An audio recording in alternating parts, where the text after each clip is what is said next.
Well, the 13th Amendment banned slavery in America, thank God, but some big corporations like Nike have found a way to get around it. Just use Chinese slaves. This footage from Western China shows Uyghurs, that's an ethnic minority group, blindfolded, tied up, and forced to board trains. Some, according to reports, may wind up staffing sweatshops. Nike profits immensely from this. They sell enough $100 shoes to pay their CEO $14 million a year. Kind of a scandal. Not covered much in the American media. Ned Ryan has paid close attention to it, though. He's CEO of American Majority. We're happy to have him on tonight. Ned, thanks so much for coming on.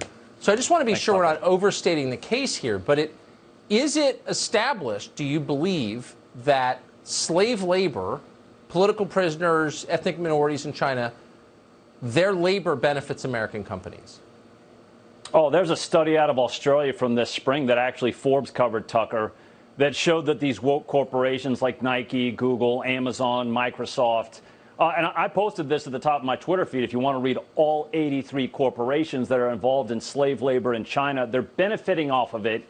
And then to add to that irony, Tucker, they're then taking that money and funding to the tune of now estimated upwards to $2.7 billion, the Black Lives Matter global network. So these social justice networks that decry racism in America and say America was founded on slavery are actually getting funding from the corporations that originated with slavery. And we know why the corporations are doing this, Tucker. We know why they're paying off billions in indulgences of racialized political payoffs, because they don't want to have to talk about what they are doing right now, what they say they deplore. Right. And the amazing part is they are literally abusing the weakest of the weak, and they're doing it in Asia. We all know why, because they don't want to have to pay real wages to American workers. So I will say this, they can posture all they want to at home, but a lot of these corporations are the equivalent of modern day slavers. And I will also say this, Tucker, making goods and products off of slave labor is not capitalism, and it's certainly un-American.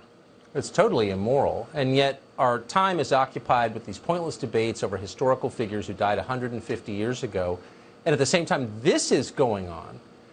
Let me ask you, where are the labor unions in this? I mean, you used to see these big public relations campaigns against so-called sweatshops, and they were driven by American labor unions who pointed out correctly that these sweatshops are undercutting American workers. I haven't heard any labor union say anything about this. Why? Well, I mean, this is the shame of it. You can definitely see that a lot of the blue-collar union workers are actually pro-Trump, whereas the bosses are definitely not pro-Trump for political reasons. I mean, it all comes down to politics and funding and all sorts of things.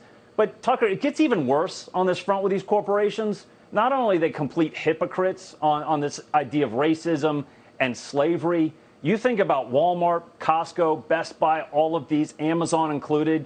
Not only are they hypocrites, they're also selling these smart devices that are platformed on Chinese companies like Tuya. I mean, it looks like there's about 10 million American homes that have these smart devices on a Chinese-owned, controlled platform that by law is required to feed data to the Communist Party and the military on demand. So not only are these American corporations hypocrites on this issue of slave labor, they're also helping Trojan horse the American people on behalf of the Chinese. You can't make this stuff up. It's beyond belief. But before you go, and I've never gotten personal with you on the air, really with anybody, but I want to ask you about your father, who is in the news. Yeah, no, I appreciate that, Doug. I want to give a shout-out to my dad, the great Jim Ryan, former world record holder in the mile, three-time Olympian, former congressman.